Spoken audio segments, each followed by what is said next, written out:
Cheikh Ibra yow ku réer yaa ko gindee. Jazboul Mouride au service de Mame Cheikh Ibrahima Fall. mbooloo mi ñu ngi leen di nuyuwaat bu baax di leen ziyaara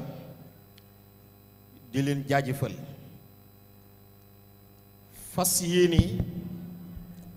leeral dara ci téere bi nga xam ne moo tudd Jazboul Mouride. Jazboul Mouride tey ñaari jëmm yi nga xam ni doomi yoon wi lañu Sëñ Aline Badara Ndiim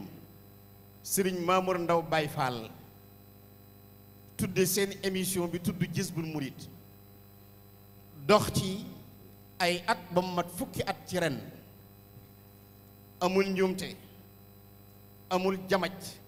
kenn woowu leen fi barab tur wu ne jëmm lay woo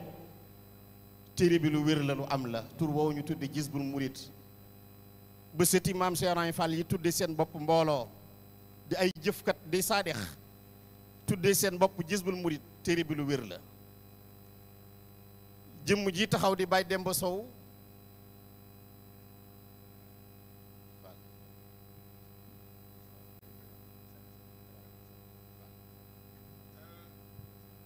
ñu dalal gan ñi ñu wéyal sëñ Gunda Fall sëñ Cheikh ñu ngi lay siyaare Fall jërëjëf Fall sëñ Fall bismillah sëñ Aline Badara sëñ Mamour ñu dalal gan ñi. fédération Mame Cheikh Ibrahima Fall bu Italie nee na ñoom ñii ñëpp ci lañ bokk. sëñ Cheikh Ngunda moom sëñ Ngunda Fall moom sëñ Mbacke Fall ibnu Mame Cheikh Ibrahima Fall bokk ak sëñ Ngunda Fall mi nga xam ne tey jii daanaka mooy loxol ndajooru sëñ Cheikh Ndigal ñu ngi koy siyaare ñoom ñëpp ñëw nañ ci bés bi Baye Issa Fall ñu ngi leen di nuyu ñu ngi leen di siyaare Baye Mor Seck Baye Modou Sène Baye Modou Fall Baye Ngouda Fall ñoom ñëpp Italie lañ ne bokk ci fédération Mame Cheikh Ibrahima Fall sëñ Balla Diop nañ leen wutal fu ñu toog nañ leen wutal fu ñu toog incha allah sëñ Abdou Sakkoor moom sëñ Cheikh Ngunda nañ ko seetal fu mu toog Baye Demba xam naa dañuy procéder directement ci layal téere bi Mame Cheikh Ibrahima Fall xam ngeen ni ginnaaw Mbakke Kajoor Mbakke Bawol Daaru Salaam Touba mu am ngërëm ci yàlla ci 1888 xam ngeen ni dafa jàll Ndar mokkal Ndar ba mu mokk rumbux rëgët taalibe yi rëgët doomi taalibe yi yëngal seex si ba Ndar gépp yëngu ca la jàll gànjool nag foofa ñuy wax tasineer fa la binde Jazboul Mouride ci diggante 1888 ak 1895 fekk booba ci booba jamono am na ku ñuy wax Mayaari Jum ak Dembu Yëmbu Jóob Mayaari Jum ak Dembu Yëmbu seen tontu la moo waral Jazboul Mouride fekk booba kàngam yëpp jébbalu nañ ku mel ni sëñ Mbambay Lo ñëw na ci kër gi góor gi maa Fall ñang di maam yi sëñ Muraminta jébbalu na ci Mame Cheikh Ibrahima Fall góor gi Ibrahima Soggu Taal naka noonu te xam ngeen ni lii feddali ne Mame Cheikh Ibrahima Fall mokkal na Ndar ba mu mokk rumbux sëñ Basiru dafa wax ni wa kaana Cheikh Ibrahima Fall fii Ndar yabxasu an cheikhina wa an ay baladin huwa fiihi wa yukallimu dawla wa yubayinu lahum xaqiqatahu wa annahu waasiqun bi an law allamuhu lamma asaw ila alwushaati wa huwa ma zalika yursilu alhadaya alkasira li Cheikh Ibrahim di jël haddiyam yu rëy di ko taxawoo Maam Cerno borom Daarul Muxti te fekk boobu Sëñ Tuubaa dem na ci géej wa dalika anna cheikhana awsaahu bi maunati al-iyaal inda Cheikh Ibrahim wa silatin man kaana talzamuhum silatuhum min al aqarib wa asdiqaa id-diin muy jokk mbokk gi di jokk mbokk taalibe yi taxawu taalibe yi moom Maam Cheikh Ibrahima Fall fa barra huwa sëñ Basiru nee na Maam Cheikh wàcc na def na la ko war fa barra huwa aydan bima ju'ila fiihi fa inni lam azal atazakkaru tilka al ahmal althaqila allati kaana yursiluha ila mbakki bawal wa jalaayi hadayahu li cheikh Mamor Diarra sëñ Basiru nee na maam Cheikh bi sëñ Tuubaa demee ci géej gi moo taxaw Mamor Diarra taxaw borom Daarul Muxti yi di leen jox addiyam yuri yi nga xam ne sëñ Tuubaa ko digal li silati wal birri niyaabatan an seyxinaa ngir jokk gi ko sëñ Tuubaa wax na ko Ibrahima Fall jokkal ma bokk gi muy jokk borom Daaru Muxti di jokk Mamor Diarra niyaabatan an seyxinaa wuuta ci Cheikh Amadou Bamba Xaadimu Rasuul fa faqadu bi faqdihim mumawwidahum wa ma aksara ma naala min al isaayati fii ndar kon ndar la wa ma aksara ma naala min al isaayati fii ndar wa siayati li kasrati muridihi wa kasrati majazibihim fekk mbooloo mépp dagg nañ faq ànd ak maam Serigne Fall topp ko képp ku mas a yor weneen werd woo xam ne leneen la topp nga maam Serigne Fall def ko muy sa sëriñ mu doon nga doon ab taalibeem sëñ Basiru nee na wa kasrati majazibihim fii jam'in laa ya'rifuuna illa al madahir al kayisa wa rifqa wal liin wa ma a'zama sabruhu sëñ Basiru nee na masumaa gis ku ëpp ak muñ maam Serigne Fall lamp babul muridin wa ma aksara fawaidahu alayhim sëñ Basiru nee na ku ëpp njëriñ maam Serigne Fall mosuma koo gis wa baslihi lahum ala annahu jasimun ala shay'in azimin min murafaqati mawlahu xawfan wa ijlalan wa lam yalbas anzal an kathara muriduhu wa atba'uhu kasratan fa'iqatan sëñ Basiru nee na diir bu gàtt maam Serigne Fall rëgët murid yëpp jébbalu ci moom muy sëriñ bi nga xam ne moo ëpp doole ci jamonoom kasratan fa'iqatan wa qaama bi tahzibihim fa atamma qiyaamin waradahum bil amali wal aadaabi fastaqaamu alayha mu ne mu yar leen ci taalibe yëpp topp ci ginnaaw maam Cheikh Ibrahima Fall lamp babul muridin fastaqaamu alayha wa kaana min tajassusihi li xaali cheikhi tabayyanat alxukumati ndariyatu maa kaana labbasuhu alayha alwushaatu min amri cheikhina nee na nafiq yi ak rambaaj yi la ñu jaxase woon lépp ci mbirum Sëñ Tuubaa bu yóbbu ko ci géej gi xamee nañ ci Cheikh Ibra Fall ne bu ñu yemoon ci moom duñu yóbbu Sëñ Tuubaa ci géej gi ngir melom wu rafet ak melom wu sell min amri cheikhina fa aminu charrahu ñëpp mujj xam ne nit ku yàlla sellal la amulu ay Cheikh Ibra Fall wa alimu annahu la yuridu arada dunya fa saaru yasxawna lahu iza lafatahum ila al baxsi fi amrihi hatta arda ila tardadi nazar fi asarihi waaye li ci gën a yéeme sëñ Basiru nee na falam yalbas anzala shakku fi kawnihi rabbaniyan nee na tubaab yi diir bu gàtt sax ñoom nangu nañ ne Cheikh Ibra Fall nitug yàlla la diir bu gàtt nangu nañ ne Cheikh Ibra Fall nitug yàlla la loolu moo ñuy indi kon ci ñu wax loolu laytaay la woon ci Jazbul Murid ndax toj gu mu toj ndar ak xam-xam ak baatin ak wilaaya kii nag di sëñ Demba Sow di taalibi sëñ Cheikh Ndigal maag moom nu amoon ndigal ci sëñ Cheikh Ndigal ci firi Jazbul Murid ci làmmiñu arab firi ko it sëñ Fall kay Fall bismillah Fall sëñ Cheikh Fall doomi sëñ Gunda Fall ñoom ndigal ci sëñ bi ci firi Jazbul Murid ci làmmiñu français ak ci làmmiñu anglais moom mii moo doon jëwriñu liggéey bi loolee lañ bëgg jàllale ba nit ñi xam ne Jazbul Murid téere la bu wér la te lu am la kon bàyyi dem ñu bàyyi la nga nuyoo ñu door a tàmbali liggéey bi incha allah.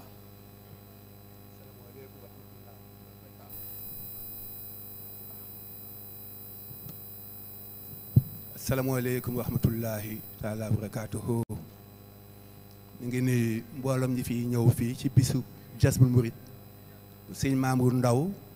ak sëñ Alioune Badara Ndim maanaam fas yéene yëkkati fii ngir fukki at yi nga xam ne ñoom liggéey nañ ci muy liggéey bu yaatu lool bu am solo lool ndax war na fekk kenn ku ci ne ci ñun takk say dàll weñ di wër boromi xam-xam yi ba taataan ci ñoom far nu indil nu leen ci Jazbul Murid ba kenn ku ci ne man mën cee gis sa bopp kon sëñ Mamour Ndaw ak sëñ Alioune Badara Ndim bis bi yelloo ngeen ko te ngi leen ci sant kulluhum ndax dafay liggéey bu rëy te yaatu lool ku la indil xam-xam moom dimbali na la ndax Sëñ Tuubaa dafa wax ne xam-xam moom boo ko xamlewul xam-xam lay doon te lu xam daanaka amul njëriñ maa ngi nuyu waa kër Sëñ Tuubaa yi fi ne ëxlu Mbàkke waaye du nuyu ñu sant Fall di ci jiital moom sëñ Daam Sooda Fall mii fi nekkal sëñ am nu moolu mbend di ñaan yàlla yàggal ko fi te wéral ko waaye itam du nuyu waa kër Baye Cheikh Ndoye yu fi ne di leen ziare kémtulaay suñu kàttan ziare bu tedd te sell di leen jox ooma bu kowee kenn ku ci ne di ziare boole bi fi ne ñi fi ñëw Jazbul Murid ilal xidmati achar naka góor yàlla bi waxee noonu rek la demee waaye itam maa ngi bëgg a jaajëfal itam docteur Mané Diouf ci yaatal bi mu yaatal waaye am na kenn koo xam ni moom it dafay sunu lépp mu ki doon sëñ Babacar Mbow te mu bàyyee ko fii te liggéey fi liggéey bu yaatu ci zahiran ci li nu mën a gis ci Mbàkke Kajoor waaye itam ci fexe di yaatal xam-xam ci ay téere yi mu bind ñu ngi ñaan bu yàlla yokk ko leeram te tas ko ci barkeem di siyaare si Massamba Mbow bi fi ne ak maanaam taxawaay bi nga xam ne am nañ ko ci si doole maam Cheikh Ibrahima Fall Lamp léegi ni ngi fas yéene rek la Cheikh Abdoulaye doon wax naan moo ne boo gis rek bu maane dikkee moo ne dootu fa dara kon téere Cheikh Ibrahima Fall nga xam ne ay waxam la ci lu ñu xam te suñu Cheikh Fall biral ñu ko moom la ñu bëgg a yëkkati ci maanaam nu mu ko waxee ci làmmiñu yaaram ak ci làmmiñu wolof ak ci làmmiñu français ak anglais ndax kalaama yëpp a yem waaye bi jongi Muhammadu Rasulillah baati nga safaram kon jërë ngeen jëfati jërëjëf Baye Demba bunt bi ñu jëkk mooy ayyuhal fahimu laa taj'al hadha alkitaba min ahli alkitabi almunfakina hatta tatiyahumul bayyina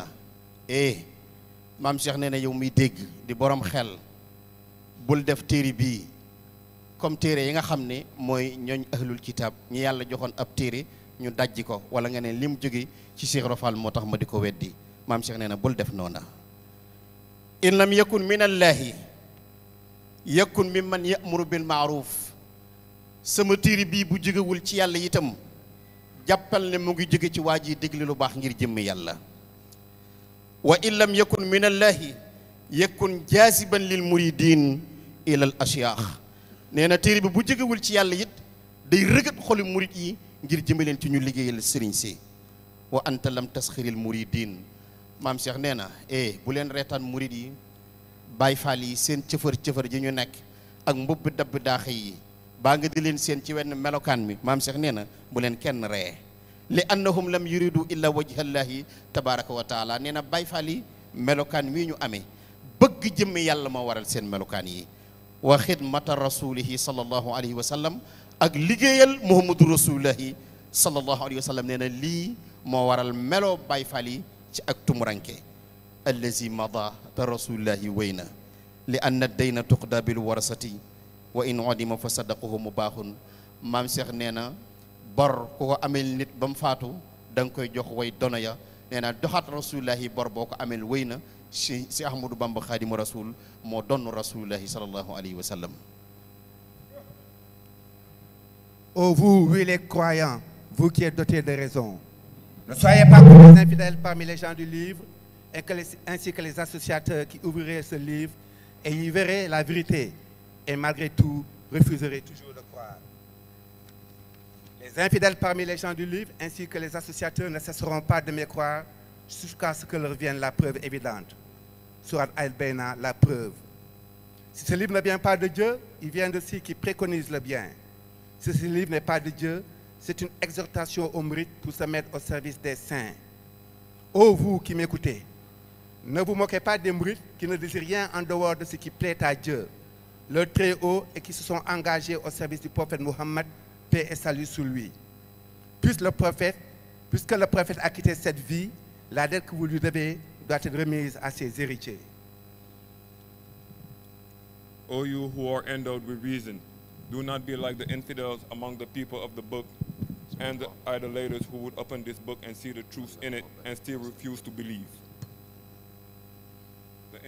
The infidels among the people of the book, as well as the associators, won't cease to disbelieve until clear proof come to them.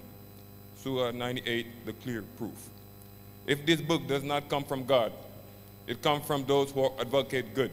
If this book is not from God, it is an exhortation to the murid to put himself in the service of the saints. O you who listen to me, Do not make fun of the murid who desire nothing except what please God, the Most High, and who have committed themselves to the service of the Prophet Muhammad, peace and salvation be upon him. Since the Prophet left this life, the debt you owe him must be returned to his heirs. سميته جذب المريد إلى خدمة الأشياخ لم تسخر المريدين لأن باب الله مدخر في قلوب المؤمنين. Cheikh Rafal nee na لا تسخر المريدين bu leen reetaan murid yi لأن باب الله مدخر في قلوب المؤمنين ndax buntub yàlla ak yërmandeem ak xéewalam ñu ngi ko dëxëñ ci xoli ñi gëm yàlla dëgg-dëgg gëm te mooy murid yi. Iza aradta baaba rahmatin qarahta qulubal muridin wa akasta bima fiha soo bëggatee am yërmande yàlla ba ngëni li suñu borom fëggal xoli murid yi ci ngay fekk ngërëmul yàlla. waj al imanan maam Cheikh nee na def leen ko am ngëm wa sidqan aziman te dëggal seenu ngëm waj al amalan salihan te jëf-jëf ji yiw rajaan te am yaakaar wa xusna zannin tey rafetal seenu njortu ma raaxan moo leen di yéege. fakun mutaannisan billahi taala wa huwa maak te ngeen wéttalikoo yàlla maam Cheikh nee na wéttalikoo leen yàlla wa huwa maak ndax yàlla nee na wa huwa maakum aynama kuntum wallahu ma taamaluuna basir suratul hadid. J'ai intitulé ce livre une exhortation aux mourides pour se mettre au service des saints. Ne vous moquez pas des mourides, puisque les portes de Dieu sont enfuies dans le cœur des croyants. Si vous désirez la porte de la compassion, frappez au cœur des croyants en leur faisant plaisir et prenez de ce qui a été enfui en eux. Faites-en un acte de piété, un acte de dévotion sincère et mettez vos espoirs en Dieu. Faites de Dieu votre compagnon parce qu'il est avec vous. Il est avec vous où que vous soyez un et Dieu observe parfaitement ce que vous faites dans la sourate Le Faire. I titled this book an exhortation to the murid to put himself in the service of the saint. Do not make fun of the murids, since the door of God are hidden in the heart of the believers. If you desire the door of compassion, knock at the heart of believers by pleasing them and taking from them what has been kept within them. Make an act of piety and an act of sincere devotion and put your hopes in God. Make God your companion because He is with you. He is with you wherever you are, and God observes perfectly what you do. Surah 57, the Aaron. waj'al quwwatahu himlan laka li annahu yudakhiruhu wa yukhrijuhu. Mam Cheikh nee na def leen doole yàlla muy seenub sëf ndax yàlla day dugal doole ci nit di ko génne kon doole yàlla nay seen doole. fa kun justighaalin bi nuurihil muxalladi na ngeen yittewoo leeru yàlla gi nga xam ne leer googu rek mooy wëy li anna kulla diyaa'in yutfi'u ghayra nuurihi. Maam Cheikh nee na leer gu dul leeru yàlla day xëy fay ba mu des leeram ga. waj'al mulkahu mulkan def leen yàlla nguuram nga muy nguur li anna kulla mulkin siwaahu sahluku wa mulkuhu zailu nguur gudul nguuruk yàlla maam Cheikh nee na day xëy fay.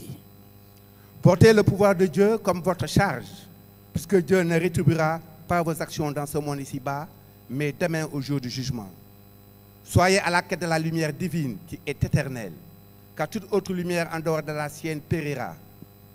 Souvenez-vous du règne de Dieu qui est éternel, car tout autre règne en dehors du sien périra. Faites de l'adoration de Dieu votre nourriture quotidienne, car toute autre nourriture en dehors de l'adoration de Dieu pourrira. Carry the power of God as your burden, since God will not reward your actions in this world here, but tomorrow at the day of judgment. Seek out the divine light which is eternal, for all other light apart from His will perish. Remember the kingdom of God which is eternal, for all other kingdom outside of His will perish. Make the worship of God your food, for all other food apart from the worship of God will rot. faskun bi sakarati sawmi was salati mahal basdi wal xidmati lil mawla. Maam Cheikh nee na su ngeen dee mandi faskun bi sakarati sawmi was salati mandi leen ci jaamu yàlla ak mandi ci lu mel ni koor wala yu ni mel mahal basdi wal xidmati lil mawla baa nga mandi ci liggéeyal sëriñ bi baa joxe ba mandi ci joxel sëriñ bi. la tusibka fiha sakaratu nisa'i nee na bu leen mandi ci mandital jigéen bu mu leen mandiloo kuy mandil ci joxel yàlla ba jaamu yàlla wa sultaan wala topp nguuri adduna yi fa xasala maalaka nee na ku ko def da nga am gàcce yi ëllëg. laa taltafit fi hada zamani li ahli alfuru'i wal maa alfawaxish yaani bi dalika fi hada zaman li annahuma lam yaqdiya illa ma wajaba walam yujib shay'an li qawlihi taala atamuruna an-naasa bil birri wa tansawna anfusakum suratul baqara maam Cheikh nee na bu ngeen di mandi leen ci jaamu yàlla ak joxel yàlla waaye bu leen mandi ci adduna ak ñooñ adduna ak poñ xitum adduna bu dul loolu sa adduna dana jeex ci loo xam ne amul ngërëmul yàlla. Si vous recherchez l'ivresse dans la fumette ou dans la consommation d'alcool, pourquoi ne rechercherez-vous plutôt pas l'ivresse dans le jeûne, dans la prière, dans la générosité en dons pieux et en vous mettant au service de votre guide spirituel? Cela vous ôtera non seulement des bienfaits provenant de Dieu, mais vous garantira aussi une bonne santé. Ne soyez pas intoxiqués dans ce monde par la convoitise des femmes et par l'obsession du pouvoir. Sinon, vous y perdrez votre richesse. Ne perdez pas votre trône non plus dans ce monde avec ceux qui se sont égarés, car ils ne mèneront jamais les gens à faire ce qui leur serait bénéfique, n'ayant eux-mêmes rien fait qui leur soit bénéfique. Comme le dit le Saint-Coran dans la sourate de la Vache, commanderez-vous aux gens le bien alors que vous oubliez vous-même de le faire? If you ever seek intoxication in smoking or the consumption of alcohol, why would you not rather seek intoxication in fasting, in praying, in generosity, in peace gifts, and in putting yourself at the service of your spiritual guide? This will not only grant you blessings from God, but will also guarantee you good health. Do not be intoxicated in this world by the lust of women and the obsession with power, or you will lose your wealth in it. Do not waste your time in this world with those who have gone astray, for they will never lead people toward what would benefit them, having themselves done nothing that would benefit them. Will you command people to do good when you for yourself forget to do it? Surah number 2, the cow. faslun fi amril muridi faslun fi amril muridi ayyuhal muridu kayfa tabni wa anta binaun. maam Cheikh nee na yow murid bi ana nooy tabaxe te yow ci sa bopp dañ laa tabax. fatlub ni atajidu Cheikh Rafal nee na sàkku ma ndax boo ma sàkkoo doo ma am fasalim kon nga noppalu. kayfa taxmilu wa anta mahmulun ana nooy yenoo te yow ci sa bopp dañ laa yenu. la tastaxir ximlaka fa xafifhu maam Cheikh nee na bu leen diisal seen yen bi woyofal leen ko. wala takun bina ajala dalala wastawat bi xatt rabbika ximlahu rajian xaddahu bul na ci Cheikh Rafal laa bokk ba noppi réere ko maam Cheikh nee na bul bokk ci man bina ba noppi te réere ma. wala takun bina ajala dalala. kayfa tufakkiru wa anta sallata ana nooy xalaate te yow ci sa bopp dañ lay yilif. la tut ib nafsaka bil waswasati wal xayra maam Cheikh nee na bul sonal sa bopp ci miigal ak di xalam ak a xalaat ak jëx-jëxali seytaane. li anna muraadaka la tahtarihi sutura rabbika wa xadaruhu sak nameel ci aduna bu mu xotti war may sa borom. wa amma miftaahuka fi muraadika inda cheikhika maam Cheikh nee na sa buntu ngëneel ci aduna mu ngi ci loxol sa sëriñ. waltaji bi baabihi sukkal ci buntu sa sëriñ nga am njëriñul aduna ak njëriñul alaxira. waltaji bi baabihi li wajhillaahi sukkal ci sa buntu sëriñ ngir jëmmi yàlla. li anna baabahu lam yakku murtaja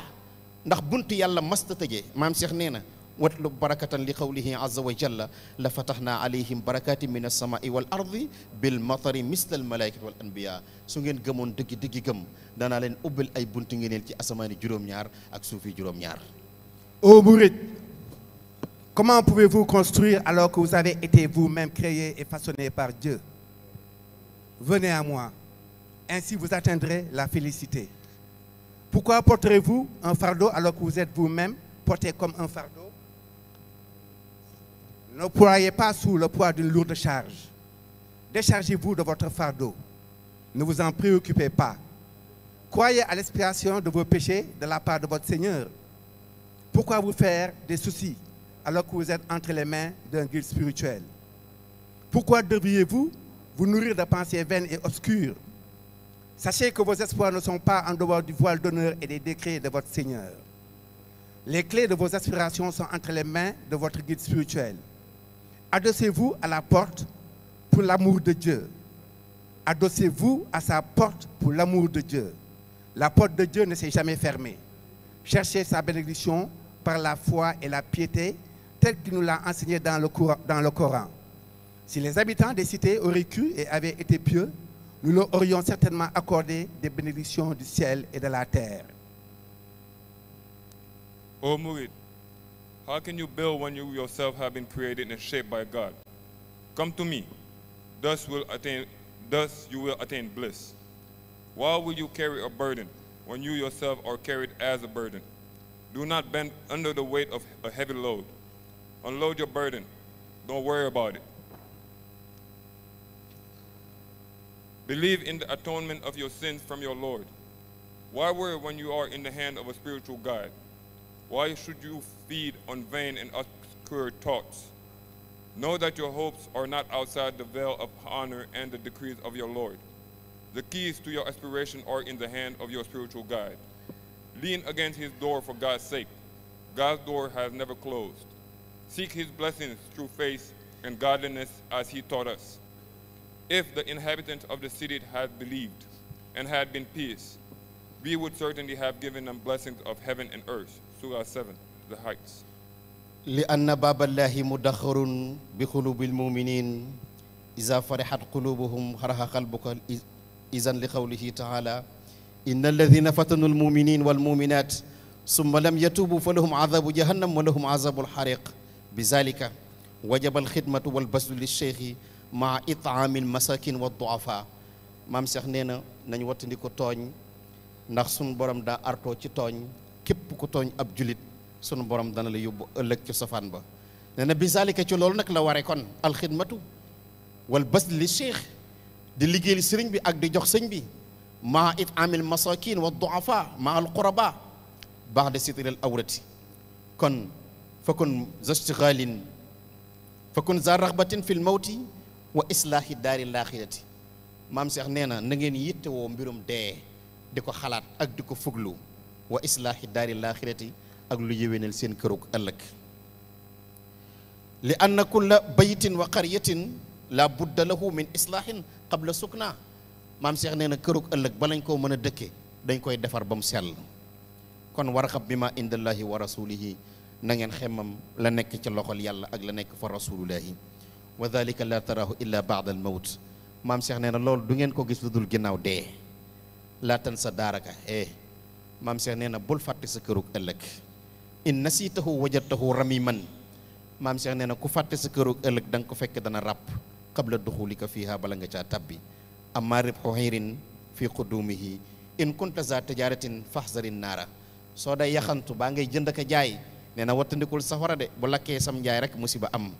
li annaha yufsidu ribhan wa targhabul janna xammam leen aljanna ndax kiltal jannatayni aatun uklaha wala takun misla haddadin bu leen mel ni forgeron bi nga xam ni su forayee doomi wurus ba doomi xaalis du ko def dara lu dul dugalaat ko ci biir taal ba di ko lakkaat nee na bu leen sàkk lu baax bu noppi wëlbati ko di ko lakk wala takun misla haddadin li annahu lam yaddaxir fi sundihi gayra hadudin wa maqmaun yaslawnaha. Les portes de Dieu sont enfuies dans le cœur des croyants. Si vous les traitez bien, Dieu vous ouvrira la porte de la compassion. Si vous les persécutez, alors vous aurez le châtiment de l'enfer et le supplice du feu, tel qu'enseigné dans le Saint-Coran, dans la sourate 85 où Dieu dit « Ceux qui font subir des épreuves aux croyants et aux croyantes, puis ne se répandent pas auront le châtiment de l'enfer et le supplice du feu. » Mettez-vous au service des saints. Remettez de votre richesse aux saints, aux pauvres, aux nécessiteux et à vos proches. Soyez aussi conscients de la mort et faites-en votre provision pour l'au-delà. Avant d'aménager dans une nouvelle demeure, aménagez-la pour qu'il y fasse bon de vivre. Désirez ce qui est en Dieu et son prophète et sachez que la récompense adviendra dans l'au-delà. N'oubliez pas de votre dernière demeure, sinon vous la trouverez invivable. En tant que commerçant, si vous voulez du profit, vous devez accélérer vos pas quand vous allez au marché. Si vous êtes lent, alors quittez très tôt pour le marché. Faites attention aux profits illicites qui gâchent tout bénéfice. Ayez peur de l'enfer et aspirez au paradis, puisque Dieu dit dans le Saint-Coran, dans la sourate 18 de la caverne, les deux jardins produisaient leur récolte. Ne soyez pas comme le bijoutier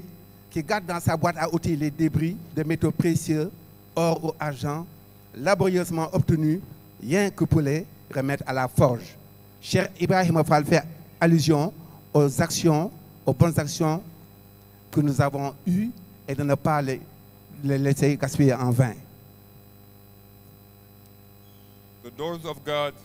are hidden in the heart of believers. If you treat them well, God will open the door of compassion for you. If you persecute them, then you will have the punishment of hell and the torment of fire. Those who persecute believers, men and women, then do not repent will have the punishment of hell and the torment of fire. Surah 85, the constellation. Serve the saints. Give your wealth to the saints, the poor, the needy, and your loved ones. Be aware of death and make provision for it in the hereafter. Before moving into a new home, arrange it so that it is good to live in. Desire what is in God and His Prophet, and know that the reward will come in the hereafter. Do not forget your final resting place, otherwise you will find it unlivable. As a trader, if you want profit, you have to speed up your steps when you go to the market. If you are slow, then leave very early for the market. Beware of illicit profit that spoil any profit. Be afraid of hell and aspire to paradise, since God said, both gardens produced their harvest. Surah 18, the cave. Do not be like the jeweler who keep in his toolbox the remain of precious metal, gold, or silver, laboriously obtained just to return them to the forge. Aya mayare jum wa dembu yembu buntu bi mo mujjoon ci li ñu tànnoon ngir waxtaane téere bi tontu lii mu tontu woon mayaari jum ak dembu yembu Jóob Omar Seck tontu lii maam Cheikh tontu woon mayaari jum ak dembu yembu Jóob fekk Ibrahima góor gi Ibrahima Soggu Taal jibbulu sëñ Mambay Lo jibbulu sëñ Mafal Ñang jibbulu ñee di diingat dem leen jaamu ji yàlla te bàyyi kii ngeen di topp maam Cheikh lii la tontu woon mayaari jum ak dembu yembu Jóob bàyyi demba lii mooy sababu téere bi ayaa mayaari jum wa dembu yembu fa quuma wa taxalla izzatan li waj illahi fa xuza al aizzati li waj illahi fa kun izzatan bila zillatin li waj illahi fa zalika istidrajun tudrikuhu mayaari jum ak dembu yembu Jóob jóg leen te wuti ngërëmul yàlla fa kon zastixaalin ni ngeen yitte woo nguuruk yàlla mbirum yàlla fa kon izzatan bila zillatin nit mën naa tedd te du toroxal boppam torox gi ngeen jàppe mooy ak torox nee na loolu du ak toroxal sa jëmm ngir yàlla ak am yàlla la fa zalika istidrajun tudrikuhu bu dul loolu jayuk seytaane la maam Cheikh nee na falaa yunaalu izzatun illa bi tarki izzatin lillahi kenn du am tedd nga fa yàlla lu dul da ngaa bàyyi tedd nga àdduna ngir yàlla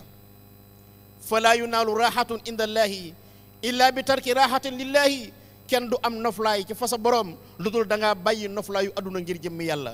falaa yunaalu shahawatun inda allahi illa bi tarki shahawatin lillahi kenn du am bànneex fa sa borom lu dul da ngaa bàyyi bànneexub àdduna ngir jëmmi yàlla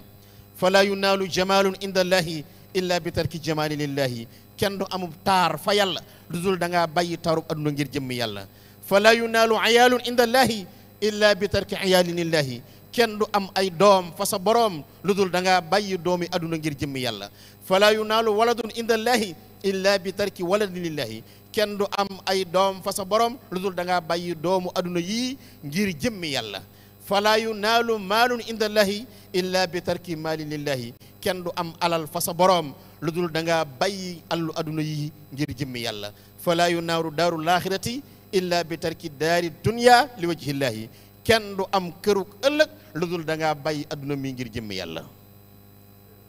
Cher Mayari Dioum et cher Demba Yembu Jóob, ne laisserez-vous donc pas votre fierté de côté pour l'amour de Dieu en remettant à Dieu vos honneurs, et ainsi vous aurez tous les honneurs et vous ne serez plus jamais déchus par la grâce de Dieu. Nul ne peut avoir les honneurs en Dieu à moins qu'il ne délaisse son honneur pour l'amour de Dieu. Nul ne peut avoir de repos en Dieu à moins qu'il ne se prive de repos dans ce monde pour l'amour de Dieu. Nul ne peut avoir des délices en Dieu à moins qu'il ne se prive des délices de ce monde pour l'amour de Dieu. Nul ne peut avoir une beauté en Dieu à moins qu'il ne se prive de beauté dans ce monde pour l'amour de Dieu. Nul ne peut avoir une famille en Dieu à moins qu'il ne se prive de famille pour l'amour de Dieu. Nul ne peut avoir une progéniture en Dieu à moins qu'il ne se prive de progéniture pour l'amour de Dieu. Nul ne peut avoir de richesse en Dieu, à moins qu'il ne se prive de richesse pour l'amour de Dieu. Nul ne peut avoir des demeures dans l'autre monde, à moins qu'il ne se prive des demeures de ce monde pour l'amour de Dieu. Passez donc votre vie dans le service à Dieu, et ainsi vous serez riches à jamais. Portez le vêtement de la piété qui est le seul vêtement qui ne s'usera point avec le temps, tel que nous l'enseigne Dieu dans le Coran, la sourate 7, les murailles, le vêtement de la piété, voilà qui est meilleur. Sheikh Mayari Jum and Sheikh Demba Yemu Job, so will you not lay aside your pride for God's sake by surrounding your honors to God? And so you will have the honors and you will never again be fallen by the grace of God. No man can have honors in God unless he forsakes his honor for the love of God. No one can have rest in God unless he deprives himself of rest in this world for God's sake. No one can delight in God unless he deprives himself of the delights of this world for God's sake. No one can have beauty in God unless he deprives himself of beauty in this world for the love of God. No one can have a family in God unless he deprives himself of a family for the love of God. No one can have offspring in God unless he deprives himself of offspring for the love of God. No one can have wealth in God unless he deprives himself of wealth for the love of God. No one can have dwellings in the other world unless he deprives himself of the dwellings of this world for the love of God. So spend your life in the service to God, and thus you will be rich forever. Wear the garment of piety, which is the only garment that will not wear out with time. God says, the garment of piety is better. Surah 7, the heights. jërë ngeen jëf sëñ Mokhtar Gueye Baye Demba Sow lii de lañ liggéeyoon ci Jazboul Mouride jële ko ci làmmiñu yaaram indi ko ci làmmiñu français indi ko ci làmmiñu anglais ngir nit ñi gën a xam maam Cheikh Ibrahima Fall Lamp Baol Mouridine sëñ Njaga Diop Baye Fall nee na sëñ Cheikh Fall Baye góor bi mu gisee téere bi nee na ko nangu naa ne sama waxi maama ñun nag fi ñu dëgg ci ne mbindum Cheikh Ibra Fall la mooy ndigal lañ ci am lu bàyyi ko ci sëñ Cheikh ndigal di ko vulgariser di ko wane di ko propager ci àdduna ba nit ñi gën a xam maam Cheikh Ibrahima Fall maam Cheikh tasawuf yi mu fi fekkoon Baye dem naa leen yow ngeen dellu jërëjëf maa ngi ñëw lim fi fekkoon ci tasawuf sëñ daam sa maam wajadtuhu qad sannafa al axbaaru fihi dafatira laha asraaru ko cheikhina al mujaddid al ghazali wa ibn ataillahi zil maali ñim fi fekkoon ñëpp ñuy dund mboorum tasawuf yi Sëriñ Tuubaa dafa fawxa seen tasawuf maam Cheikh nag xam gum xam leer gi ne ci biir mbirum Sëriñ Tuubaa tax na ba mun ko moom yow daal xam nga ni ñuy def mun ko yow wax leen dëgg ñu dégg ma wan leen dëgg ñu gis maam Cheikh nee na bi ma xamee ni réewum Sénégal ñu gàtt àlluwa lañu ci laa wax sëñ Bamba li leen di jëriñ muy tarbiyatu nufuusi baynal quwwati wal maali nee na lii laa indi muy tasawuf lii nag mu indi ci téere bi di wax ju set ju wir di waxi sun borom ak ndiglay rasulullahi sallallahu alayhi wa sallam ci jàmm bi ni muy fexee ba am boromam xam ko lii de moo nekk ci téere bi du leneen kon nañ woon àdduna li seen maam indi ne loolu mooy li wir Jazboul Mouride bu amee aw tur sëti Cheikh Ibra Fall tudd ko émission bii tudd ko wane fukki at maam Cheikh Ibra Fall te kenn mësu leen a woo ci barab yedd leen kon mbir mi dëgg la te tur wu ne jëmm lay woo tur wu ne jëmm lay woo maam Cheikh nag bunt bii ngeen mayee ci moom tey sëñ Basiru dafa waxoon ni fa cheikhuna radiyallahu anhu lam yusir li muridihi ila tabarruki bihi wa taadimi xaalihi walakin baharahum bi nuuri taxaquqihi bil xaqaqi alxulsiyati fahabu bihi sëñ Xaadim sëñ maam Cheikh Ibra Fall ngi noonu Cheikh Ibra yow ku réer yaa ko gindee Jazboul Mouride au service de Mame Cheikh Ibrahima Fall.